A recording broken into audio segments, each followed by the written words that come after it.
ma nuyu leen bu baax a baax di leen wax bismillah macha allah Dev Live bu Lamb Diaspora man maa ñëwaat beneen yoon di leen bëgge bu baax di leen sant ndax ku sant ni doo gaaw a sant yàlla njaga 6703 maa ngi bëgge bu baax di sant yàlla di ko dénkaat suñu bopp di ko dénkaat njaboot bi tout temps ak soxna yi c'est important donc di julli ci yonent bi allahumma salli ala sayyidina muhammadin wa sallim nuyu waa kër Insa Ruhullah di nuyu suñu sponsor l'animal borom zigéey mafia zigéey bi yëpp maa ngi leen di nuyu bu baax a baax guddee tëdd n'est-ce pas ñun duñu nelaw amul nelaw docteur Gilles maa ngi lay seen maa ngi lay bëgg bu baax suma waa ji n'est-ce pas di la wax beaucoup de courage c'est mon frère Mamadou Ndiaye mbaa yaa ngi ci jàmm Idrissa Mbodj namm naa la mon frère ci loolu nekk Pa Ousmane maa ngi ñëw dalal mon ami mon frère mon copain sama waay la Coach Bakary dina ñëw ñu waxtaanee voilà une pensée pour docteur Jules Djily Indiana suma waa ji j'espère que yaa ngi ci jàmm maa ngi bëgg bu baax Père Mbaye Fall nag dangay laajte de Père Mbaye Fall maa ngi nuyu bu baax Père Mbaye Fall Père Moustapha Guèye 2STV ñu ngi foofu incha allah dimanche soir ñun ak docteur Jules ak ki nga xam ne mooy Assane Cissé face à face diggante ama neex ak ñaamu ndaw foofu lay amee xew-xewu làmb yi fu mu toll nii moom mooy génnub Aziz Ndiaye bi xaaral ma épingle xaaral ma épingle su commentaire yi voilà Doudou Badiane suma waa ji mbaa yaa ngi ci jàmm moo lay lay waa YouTube docteur Jules yéen it maa ngi leen di bëggee bu baax xam naa di ngeen ko seetaan ci kanam rediffusion gars yi nee nañ ma Dev ñun sa live bi su paree dañ koy télécharger ñii tukki déglu ko ñii di liggéey di ko déglu ñii nekk seen kër di ko déglu c'est comme ça il faut que ñu feexal xol yi n'est-ce pas voilà donc noonu lay demee n'est-ce pas donc voilà Idrissa Mbodj lii am na solo n'est-ce pas vraiment gars yi dañoo baax quoi on est enfermé une famille une indivisible tu vois alors xam nga wari coach bi ñu xool bon on a regardé la sortie de Aziz Ndiaye Mame Abdou Aziz waaw docteur tout tànkam nag moo mujj dellu ku mu tuddee Cheikh Tidiane waaw loolu mooy xew-xew bi quoi pour man yëgoon nga ko sax mais yow moom sa waay la n'est-ce pas donc seetaan nañu sorti Aziz bi ginnaaw bi nga xamante ne nii Reug confirmé blessure confirmé Reug blessure confirmé mais les promoteurs ils doivent se protéger man nag xaw ma lu xew damay wax suma afalaay taala dama koy gëm sur parole parce que nag tamit li ma waxoon ci Boy Niang laay wax ci Reug Boy Niang xamewuma ko woon tappale bi mu déposé certificat médical et je pense que c'était une première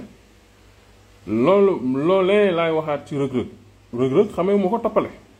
su mu juumulee peut-être c'est la première fois mu déposé certificat médical donc je lui laisse le bénéfice du doute par contre nekk Dubaï aussi déposé certificat médical nit ñi xamuñ suñu mu nekk loolu waa CNG dañu war a wax non opposé seen veto waa CNG aussi ñu koy wax ne le promoteur fait pareil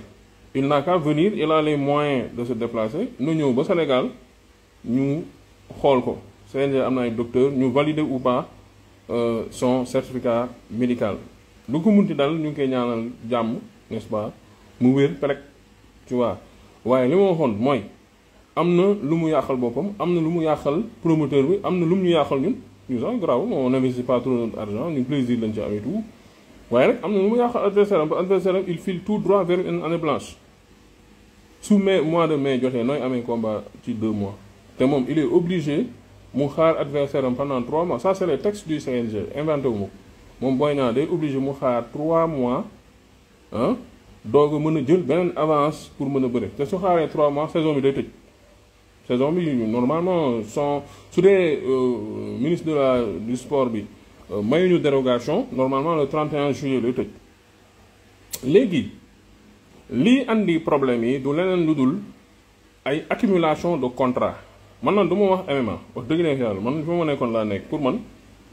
bii yàqul bee yàqul bii on peut pas jékki-jékki interdire mbir ñuy def MMA man loolu gëmuma ko quoi mais par contre le CNG war na mën a espacer n'est-ce pas contrat yi par exemple su benn maanaam soo amee contrat MMA nga am contrat làmb ñu imposer ku ci nekk ne la diggante par exemple le cas de Zarko il faut que mu am espacement 3 mois entre les 2 combats pour man loolu c'est une piste de solution n'est-ce pas waaye tamit les contrats à gogo signé ku nekk mëri léegi ils deviennent gourmands quoi dañuy jël ay 6 mais forcément il va y avoir des problèmes les gars nañu waxtaan forcément day am problème ba force il faut mu am problème soo bootee fii boot fii def benn affaire sa mbagg dagaan beneen affaire sa mbagg mais sa waay sa doxin foog mu soppeeku quoi loolu nag moo leen dal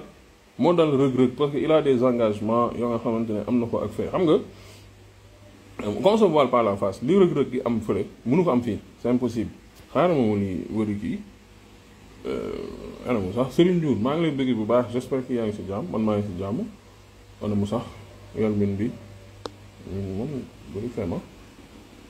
Boy Niang avait fait pareil, il avait déposé un certificat médical quand Rouge était prêt. Bon, je veux dire, Reug était prêt. En plus, le promoteur n'aura rien perdu car la promotion va suivre son cours. Bon, bref,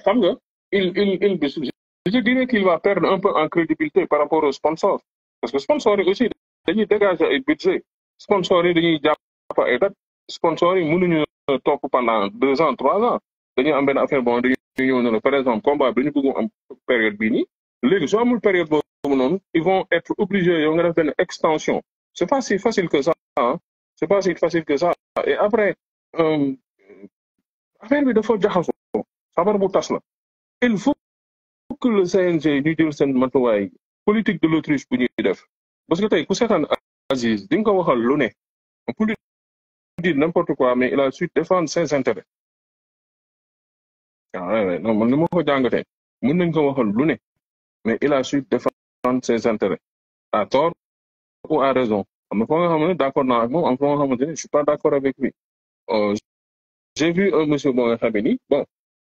bizarrement avant mi ngi doon rafetlu bëggoon na fi tëgg MMA après bizarrement MMA baaxatul loolu moom ma xaw a jaaxal bëggoon na fi tëgg Reug non wala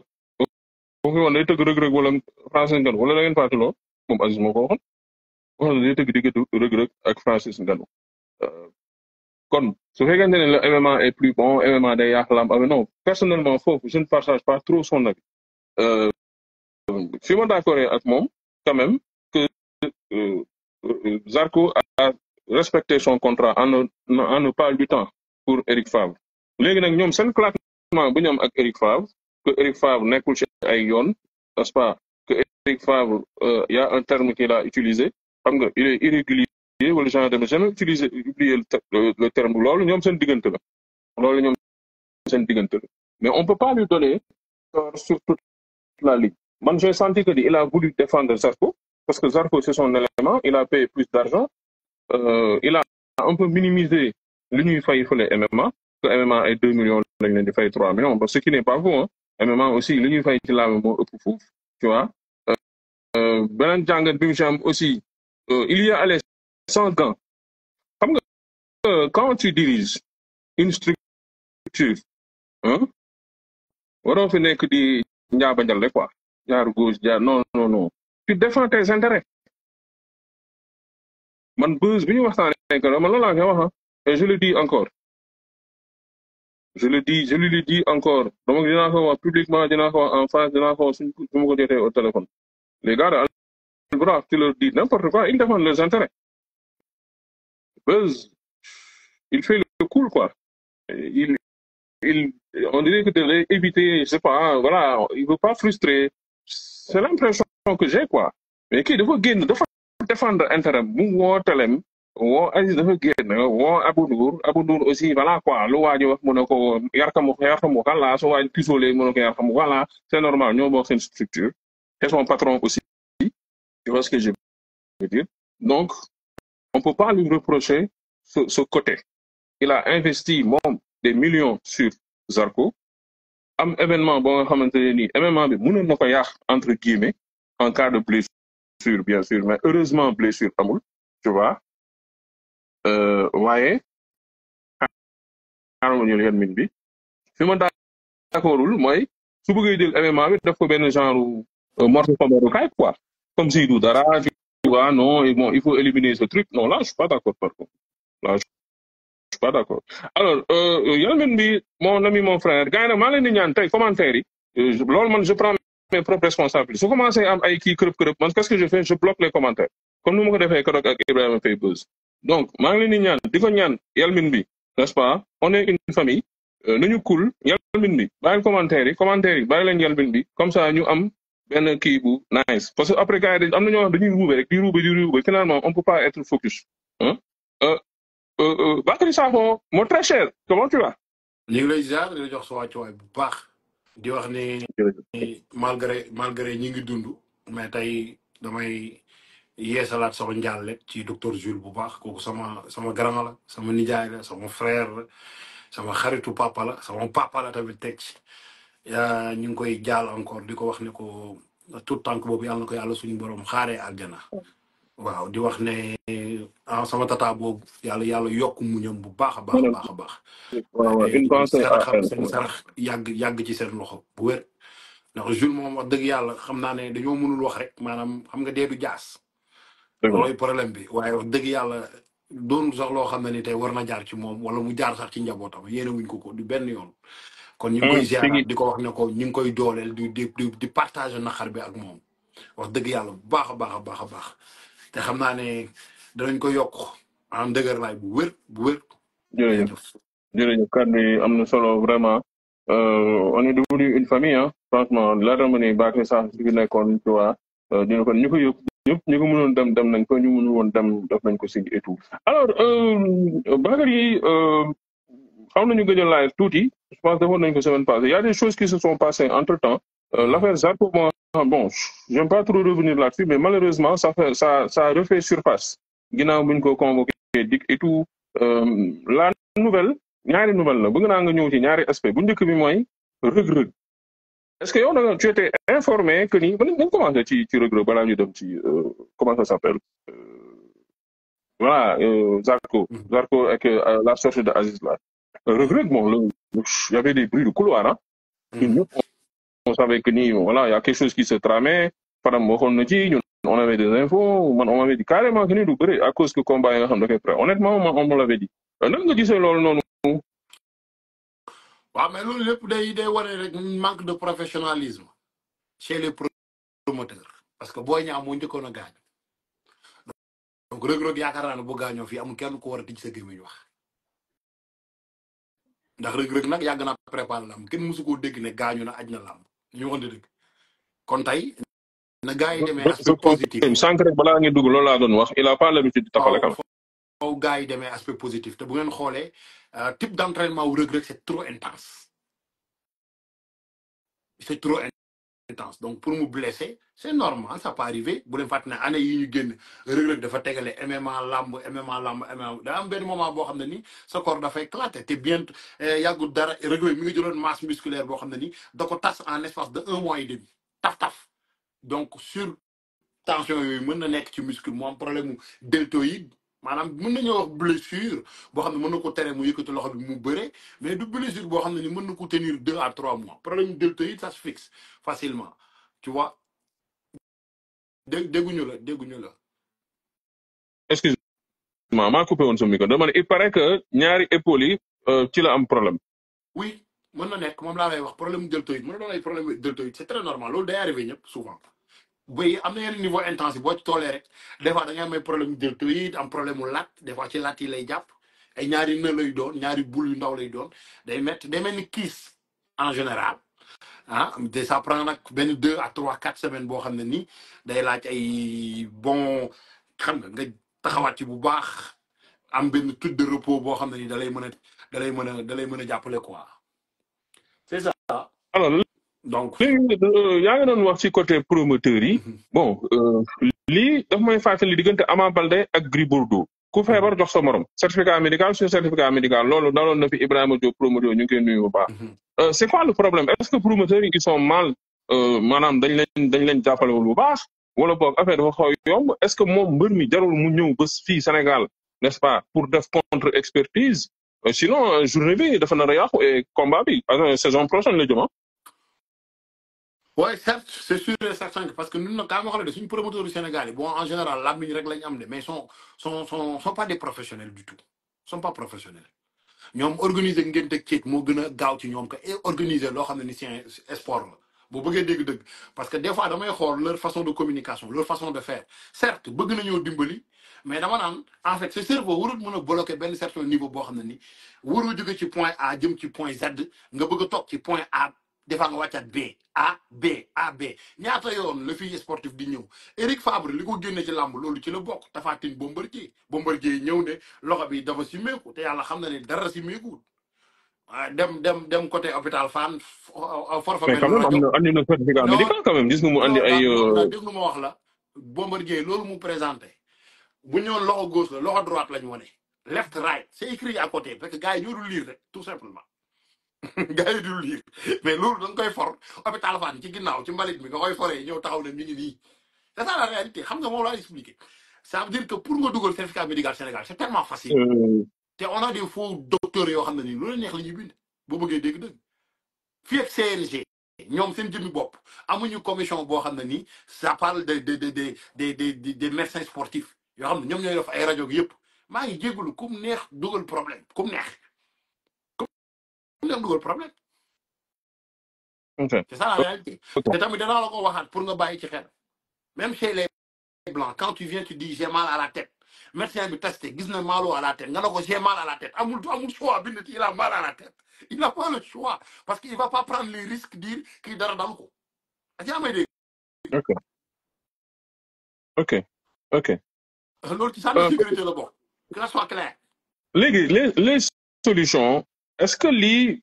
cumul de contrat yi du moom mooy problème bi maanaam fu ne nga am fa contrat gis nañ par exemple li dal sax pour contrat à gauche contrat à droite moom mii nga xam ne moom mooy Reug Reug mi ngi préparé ay combat MMA am tu vois est-ce que loolu tamit du foofu la ñu woon xool problème yi. mais boo xalaatee ci ginnaaw Reug Reug était disponible pour lutter avec Boy Niang da ngeen koo fàtte.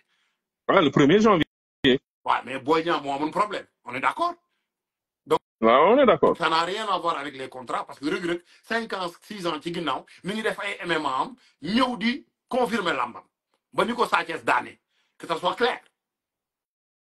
kon loolu buñ ko sax yëkkati mu jëm kaw na ko gars yi bàyyi mu sedd ci suuf que ça soit clair dama koy waxaat mu leer dama ne Reug Reug ça fait 5 ans 6 ans mi ngi ci MMA di ko communiquer ay lambam te dara musul yàqu il vient à l'heure à l'estade day ñëw bàkku mu neex mu bëre mu neex mu daan wala ñu daan ko tout simplement. léegi pourquoi mu am ay bruit de couloir ay rumeurs yoo nga xamante ni 90% amateurs yi xamoon nañ ne combat bi doom. waaw mais c'est normal Reug Reug moo amul bàjjan ci lamb da ngeen koo fàtte Reug Reug dafa amul bàjjan ci lamb Reug Reug ñëw ko bëgg il a la confiance en soi non amul bàjjan ci lamb Reug Reug boo ne Reug Reug Boy Niang waa kër Boy Niang yi ñooy gën a géwale waa lamb Boy Niang la ñuy gën a jox bopp nañu waxante dëgg te yàlla tax ñàkk bàjjan a tax nit ñi di waxee nii mais réalité bi mooy Reug Reug yàlla yàgg naa nekk ci sport bii di MMA boole koog lamb te day ñëw lamb bi ñu leen njëkk tëgg Boy Niang moo njëkk a ruux ne daa gaañ. mais pourquoi nga nangul Reug Reug blessure ba pare Boy Niang nga ne da nga ruux. mais parce que même combat bi la Boy Niang moo njëkk a ruux non nañ ñu nangul ko kon Reug Reug bu ruuxee nañ ko nangul c'est quoi le problème mooy promoteur bi amul bopp amul geen mooy promoteur bi ci boppam il a un problème. ban problème nga jàpp ni le Gaston Production am en l'occurrence bon Makan on va parler de la structure Gaston Production. Ils sont trop forts avec les micros ñoom ci micro lañ gën a foree ñoom déjà c'est une première déjà li ñu joxe avancement tout déjà juste pour wax la rek à quel point que Boy Niang va oser dem ne daa gaañu carrément xam nga gis nga négociation bu fekkee li ngay teg xaati moom c'est pas professionnel mbër yi am nañ droit def li ñuy def patt ngay def doo ci wax patt ngay def parce que xam nga yow ni nga débuté ak ñoom moo baaxul c'est ça la réalité nañ ko wax te dee nañ bàyyi nëbbal bi ci suuf façon bi ñu organiser façon bi ñu négocier Boy Niang Reug Reug du négociation bu baax ndax gëm nga ni combat bi bon c'est foutu ñu baal sa expression pour cette année dafa mel ni année saison prochaine la jëm wala. waaw na jëm dans 2 ans même c'est pas un problème comme li may wax rek promoteur bu ci doon professionnel loolu arrivé na nga yuuxu ak say mbokk c'est ça la réalité bu ñu nangoo blessure Boy Niang dès au départ bu Reug Reug ne daa blessé nañ ko nangul bu ñu kenn sonal fii keneen du fi médecin ñi nekk Sénégal dox yëpp dañuy wax rek waaye du ñuy médecin li ñu Reug Reug di yëg moom moo ko xam am na droit ne daa blessé c'est quoi le problème. léegi nit ñi bëgg a xalaat mais quand même waruñu ko ñëw gëm nii sur parole il faut quand même mu yónnee kayit wala boog s'il le faut sax mu déplacé wu mu am benn contre expertise loolu c'est le minimum. Boy Niang dana yónnee kayit. ah mais Boy Niang il faut mu yónnee kayit. non dafa naan rumeur Boy Niang da ngeen jotoon kayit ba ciy wax jotoo leen kayit di ci wax ñu waxante dëgg jotoo leen këyit. mais tey su ma taxawee tuuti ci Boy Niang moom il va vers une année blanche comme Reug Reug sax am na ay combat MMA mais Reug Reug tey calcul yi mu doon wax naan dafa bëgg a bëri Modou Lo ay ñoom Balla Gaye et tout actuellement c'est à l'eau hein parce que soo xoolee am na ñaari combat yu koy xaar comment il s'appelle Ama Baldé mi ngi koy xaar Boy Niang mi ngi koy xaar te loolu ñaari saison prochaine la ko nar a bëree est-ce que du gën a tardel làmbam Dave, c'est est-ce que très jotul mu normal. Reug def Reug dafa am bàyyi Boy làmb Niang dem ci ñu ne MMA. Boy Niang daa blessé moom Ama Baldé ñu ne Ama Baldé ci faju la nekk ci blessure muy 2 combats yoo xam ne nii yu mu waroon a bëreel c'est des combats de blessure non psychologiquement tu penses que Reug Reug va s'attarder pour ça il va aller s'occuper de sa carrière professionnelle dañu waxante dëgg ku nekkoon ci staffu Reug Reug ku ci nekkoon ci staffu waa léegi Reug Reug du bàyyi làmb ji rek te concentré wu ci MMA pour mu gën a yomb ci moom non personne n'a pas le droit de dire qui ce soit bàyyil làmb bàyyil MMA fii kenn jox fi kenn mu lekk que ça soit clair passion wu nit la Reug Reug bu bëggoon def salsa sax mën naa inscrire di def salsa làmb MMA loolu droit am la moom mooy choisir li muy bëgg a def bu ko fi kenn wax. mafia zigi bi guddee tëdd amul na la suma gars yi bu ko fi kenn wax am na droit bu bëggee dem defi bachata na defi bachata bu bëggee jël ay cours de merengue mën na dem jël ay cours de merengue loolu du problème bi. Le rôle du CNG par rapport à ça certificat parce que maa ngi joxe exemple sànq diggante Ama Baldé ak comment ça s'appelle Gris Bordeaux Ama Baldé aussi Modou Lô kii su déposé kii déposé ñu ñëwaat fii ay combat yu yàqu mais à un moment donné aussi c'est difficile ñu gëmloo ñun amateurs yi que lii voilà ay blessures la lan la mbëri ay màgget lañu dañoo màgget parce que ñoom 1 2 3 ñu blessé aussi nu mu demee pourquoi du am ci mbëri ndaw yi ci mbëri mag rek lay amee coach Bakary. boo bëggee dégg dëgg dama lay wax ne la réalité blessure ak sport ñoo ànd. oui d'accord. blessure ak sport ñoo ànd amul mbër bu ndaw ak mbër bu mag blessure moom fu mu fekk day ñëw soo gisee nag booy ndaw yi di blessé moyen parce que seen moyenne bëriwut seen entraînement demeewul noonu yaa ngi comprendre mbër yu mag yi nag dañuy am combat xam ne ñu ngi ci déjà 100 et quelques kilos kon jàppal ni seen système d'entraînement rek li ñuy toog bañ a entraîné ñëw tegaat ci lu di seen yaram day fatigué day sonn day épuisé c'est très normal blessure gaaw fa yomb fa wax dëgg yàlla. tey est-ce que jotul waa CNG ñuy bon forcé c'est trop dire mais par exemple ñuy tënk lamb yi ci maximum 3 mois c'est-à-dire su avance amee maximum 3 mois nga bëre lamb ji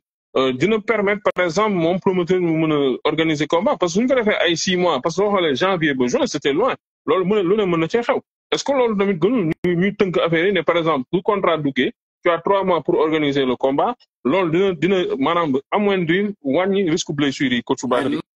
normal maanaam contrat sport bu normal c'est 2 à 3 mois fépp nag foo mën a dem ci àdduna c'est 2 à 3 mois olympique sax bu ñu koy wàcc ci 3 mois lañ koy préparer. 6 mois dafa xaw a bëri 3 mois lañ koy préparer. ok. seen camp d'entraînement yi day jël 2 mois. yeneen 2 semaines yi mooy dernière 2 semaines bi ñu war a dem xeexi donc première semaine bi mooy le lancement ne tëgg nañ combat bi dem régulariser ko mais promoteurs yi dañuy bàyyi ba dëmm yi sëy ñu ne dañuy dem di régulariser ba combat bi jege. léegi dafa am lu ma la bëgg a laaj dafa am lu ma la bëgg a laaj MMA xam naa du làmb on est d'accord mais MMA am nga option nga changer l'adversaire est-ce que tey waruñu xoolaat texte yi pour mën a permettre par exemple Boy Niang su fekkente ne moom il est indisponible pour cette saison le 29 juin ñu jàpp ko utal ko beneen adversaire je sais pas Tapha Tine il est là amul contrat. non mais la réalité en est que foog ngeen bàyyi xel ci benn affaire avant lamb pourtant booy dañ daan ñëw ba ci jour bi ñu boole ñaari nit ñu xeex ñu bëre c'est ça c'est xam lu ma lay wax rek gis nga Dave promoteurs yi ñoo yàq lamb ci waaw. mais comment ça nan nga jàppee ne promoteurs yi dañoo yàq lamb ji. parce que ñoom dañoo ñëw indi seen style mais style bi ñu indi li muy rey ci suuf moo ëpp lool ñi ñuy yéegal la ci kaw ñëpp leen di dégg foofu dafay neex day am harmonie d'accord mais liy dee ci suuf day bëri bal promoteur moo ciy tëgg 300 mbër par année wax ma ko. non y en a pas. mais c'est peut-être ay comment ça s'appelle dem ci wàll sëñ Modou Niang 100 ci lay yem ay 100 ci lay yem li ñuy tëgg nii promoteur yi nga dégg fii yëpp ñuy coow duñu tëgg sax 100 yi moins que 100 personnes la ñuy tëgg année complet donc li ñuy rey ci suuf moo ëpp parce que système bi ñuy tëggee la du système boo xam ne ni tey waaye sportif yi mën nañ cee sentir seen bopp booy am licence it mënuñu cee yëg seen bopp. C'est ça la réalité. C'est que en fait, ces promoteurs-là, il faut lui dire la vérité. La vérité en est que c'est pas ma ñëw concentré wu ci benn groupe de 20 personnes rek yaakaar ne loolu mooy lamb neex na sponsor ñëw na bla bla bla bla bla et on a plus de 300 400 personnes yu ne ci ginnaaw yëpp doon ay xale yu ndaw war a mën a bokk ci lamb mais on les calcule même pas. kon promoteur yi seen système bi moo dégueulasse lu tax parce que système de guerre la ñuy defante seen biir en fait lamb ji dafa mujjee doon kër ak kër. te loolu du woon lamb moo doonoon cosaan lamb moo doonoon Sénégal complet lamb moo doonoon gox bu ne Thiès Fatick Matam Bakel Ndula Mbañ Seew ñëpp ci war a bokk en fait kon promoteur bi ne war nga mën a tëgg plus de 400 mbër wala 300 mbër par année normalement. C'est quand même de l'argent, ça, c'est un gros budget quand même. Non, mais écoute, gros budget, je vais t'expliquer quelque chose. Quand on prend un 100 millions là, on le donne à un lutteur. Tu sais 100 millions yi ñaata jeune la mën a tëgg. kon yow d'accord ñuy tëgg mais événement yi mag yi événement yi ndaw ci lamb lañ bokk mais événement yi mag yi mooy jaay lamb aussi ah mooy tax voilà les gens s'intéressent. boo wax ma bal événement bu mag moo fi jaay lamb wax ma ko bal la. Bon écoute je sais pas moi tey Eumeu Sène Franc Balla Gaye Siteu Sa Thiès Gakpo loolu jaayul lamb. Reug Reug Boy Niang loolu da ngay wax ne mooy jaay business u promoteur yi mais jaayul lamb léegi ma laaj la benn affaire tey waa MMA suñu demee ba di récupérer suñu mbëri fii c'est parce que mbëri def nañu ay preuve tey un gars comme Ada Fass su deful woon preuve ci làmb Sénégal kenn du ko yóbbu dans le monde entier Reug Reug pareil Zarko pareil. Vous parlez de waa MMA vous xam nga la mooy gara xam nga la mooy seen problème en fait c'est que yéen da ngeen def amalgame quoi réalité bi laa lay wax si on voit les lutteurs sénégalais s'intéresser des MMA c'est grâce à Buzz tout simplement c'est Buzz qui aime le MMA qui a parlé aux jeunes on a le Matar Lo de Canada qui est venu s'installer au Sénégal de Memphis loolu moom moo jox gars yi MMA mais bul fàtte ne Sénégal am na kickboxing am na boxe am na taekwondo am na karaté et les gens s'en battent les couilles frère tu as oublié ça les gens s'en battent les couilles ñi nekk ci bopp bi yëpp seen poste lañ fa nekkal lijjanti wuñ booy yi nga xam ne ni tey ñoom ñooy représenter Sénégal di dem def ay compétition partout en Afrique doon ay champion du monde de boxe africaine boo yooyu noonu buñ blessé buñ ñibbisee kenn lijjantiwule kenn du leen lijjanti kenn amul kenn ku leen lijjanti pour la à quel point que ne c'est désastre c'est dégueulasse c'est pourri de cette façon bi nga xam ne ni moom la ñu yoree sport bi. non là je suis pas tellement d'accord parce que y a l'organisateur aussi y a un côté star bu muy ut tey par exemple un boucher quand tu l'amènes pas parce que c'est le meilleur tu l'amènes parce que day andi bruit sa événement tey soo jëlee benn Bakary Sakho boole ko ak ama neex c'est parce que ne événement boobu c'est pas forcément que Bakary fu mu jaay wala ama neex parce que vous n'avez pas amul leen yéen ñaari parcours yu bokkul mais dañu jël Bakary Sakho parce que Bakary Sakho il fait du bruit Bakary Sakho mën na jaay événement c'est ce que je veux dire. yow man maa ngi wax fii yow ngay waxee fële yow xam nga yow li nga wax ni moom mooy la non mais attends yow li nga wax ni propagande la dama lay expliquer benn affaire quand tu me parles de boucher c'est quelqu'un qui est très connu d'accord loolu mën na jaay événement ça vend l'événement d'accord mais c'est pas boucher qui va se lutter toute la soirée seulement il y a d'autres mondes qui sont en arrière mais ça c'est des talents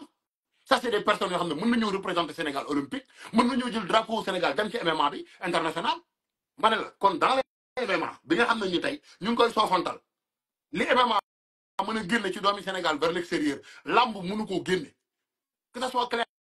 non mais Bakary Sakho actuellement le MMA mondial. suñu waxante dëgg suñu Sénégal ñoo ci gën a siiw quand même. dama lay laaj ndax tu as entendu Yékini le roi des arènes olympique tu l'as entendu olympique non. Exactement Mame Gorgui Ndiaye vous l'avez entendu olympique. non mais daan nañu dégg je sais pas ay Pape Diop Boston deux personnes que tu vas sauter da nga citer 3 personnes Pape Diop Boston Double Less Mbaye Gueye de Fass. Comment il s'appelle Boy Bambara demoon na olympique. y en avait hein. dans laquelle j'essaie de t'expliquer que depuis lors on a qui d'autre explique-moi qui. non l'olympique moom c'est mort. olympique moom dee na moom moo tax ma ne la c'est pourri gis nga nag gis nga Dave des fois c'est bon qu'on fait des lives constructifs gis nga bu ñëwee ci wàllum sport on va juste dire les choses telles quelles dama lay waxaat ne la lutte Sénégal reste Sénégal bu ñu gisee mbëru Sénégal bu dugg ci MMA du lamb ji moo ko dugal ci MMA bi de déedéet du lamb ji mais moo ko ci tout dugal làmb ji lan moo ko dugal ci MMA. la moo ko dugal ci MMA passion moo koy dugal ci MMA tout simplement nee naa la mais seen Sénégal attitude làmb tey Reug Reug bi muy daan Anatoly c'est parce ouais que ni dafa am benn base ci làmb moo tax looloo ko aidé ba ñu xam nañu xeexam demeewul ok noonu yow combat bi tu l'as commenté. ok je te répète encore et je vais te le répéter encore même dans les MMA professionnels UFC chacun da nga am base les Brésiliens c'est du jiu-jitsu les Thaïlandais c'est le Muay Thai ok les Japonais c'est le karaté c'est normal les Coréens c'est le taekwondo ku ne am nga base mais base léegi bi les ça ne Sénégalais suffit pas non moo tax man la base bi ça suffit pas tout simplement mbir mi du lutte ok Sénégal bi ñuy wax moom mooy base u MMA parce que Reug Reug ba mu fa demee daa sonn pour mu daan nit ñi sax problème la juste pour wax la à quel point que ce n'est pas pareil on parle de lutte olympique on parle du sambo on parle du grappling su waay ça n'a rien à voir avec lutte Sénégal boobu ça continue mon frère donc day laaj plusieurs notions yoo xam ne dañ ko war a mën a rajouter ci combattant bi yaa ngi comprendre fi may waxee moo tax ma ne la les promoteurs leur façon d'organiser c'est naze mën na indi coow ñi nag gars yi ñàkk am luñ def buñ branlé ba sonn dem jàkkaarloog lamb ji ah waaye Eumeu Sène tey ah waaye diw mais c'est ça la réalité mon frère mais buñ bëggee lamb dem ci beneen niveau ñuy wax wàllum professionnel dootuñu am ay problème mu xaalis dootuñu am problème mu CNG dootuñu am problème mu lii problème mu lii problème mu lii ñoom promoteurs yi ñoom ñoo ko war a mën a organiser d'une manière boo xam ne nii tout doit être sur les normes et les règles. avec l'aide du CNG quand même. Mais parce que le CNG aussi organise. Ça n'a pas de rapport. CNG c'est des textes je t'explique encore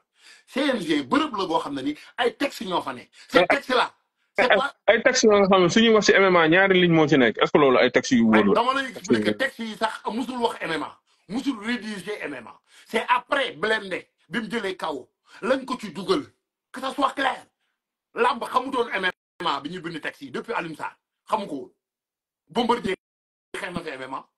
Reug Reug xeex na fi MMA keneen ak keneen xeex nañ fi MMA lamb yoonam nekku ci woon donc dama lay wax ne le CNG a été manipulé c'est ça la réalité. foofu la ñuy duggee ci deuxième débat bi donc premier bi c'était par rapport à Reug Reug et tout vraiment ñu ngi koy ñaanal benn reconversion bu gaaw mu teel wër et tout xam nga combat bi suñ ko mënee tëgg ren ce serait tant mieux suñu mënee changer adversaire bi tant mieux sinon je pense que ne année prochaine la jëm malheureusement léegi Aziz Ndiaye dafa def sortie tout à l'heure avant ça dama koy waxaat si les deux lutteurs s'en foutent de ce combat-là nous les amateurs on s'en bat les couilles c'est ça la réalité. c'est-à-dire maanaam yow da nga jàpp ne ñaari mbëri bëgguñu bëri quoi finalement. ils s'en foutent tous les deux lutteurs s'en foutent t'as pas compris amul kenn ci ñoom ku mës a wone amuuru kaa ñu bëre. même seen face à face xoolal seen face à face du Reug du Boy Niang amul kenn qui est chaud pour ce combat-là même le promoteur est pas chaud c'est la réalité. Parce que les sources n'est pas là. Ce qui doit allumer les lutteurs n'est pas là. C'est 10 là et pas encore là frère. Encore je répète négociation bi baaxul. Bon en tout cas vous avez un face à face le 11 xaw ma le 14 juin bi nii. ku la fay lu ko jar même boo gaañoo da nga koy nëbb ñu bëri déggoo ma da ngay bëgg débarrasser wu ci combat bi mais moo tax ma ne la Dave il faut pas ñuy sëlmu naan ñii mënul dox sëlmu nii la du nii ndax boo moytu da ngay fat ndox mi day jaar fii. mais attends xanaa nag Reug Reug ak Boy Niang bi jógee ci combat royal ñàkkul fayda ba ñu bañ ko fay Reug Reug bi nga xamante ne champion du monde MMA la ñàkkul fayda aussi ba ñu bañ ko fay quoi. parce que quand même n'oublie pas Boy Niang dafa jóge ci combat royal amee blessure amee doute buñ ko proposé xaalis ci tàng-tàng bi da koy jël sans comprendre mën a voyager faj ci ay soxlaam Reug Reug dafa jóge ci champion MMA ñu fay ko ci xaalis bëggul laal xaalis boobee xamoon na war na def ay tournée il a pris cet argent là pour faire ses tournées loolu fi nekk c'est ça la réalité en fait paiement bi bu doon 50% lañ leen jox amuñu choix gars yi mais joxuñu leen 50% amuñu sax 25%. Arrêtez quand même avec du xam nga du affaire Mickey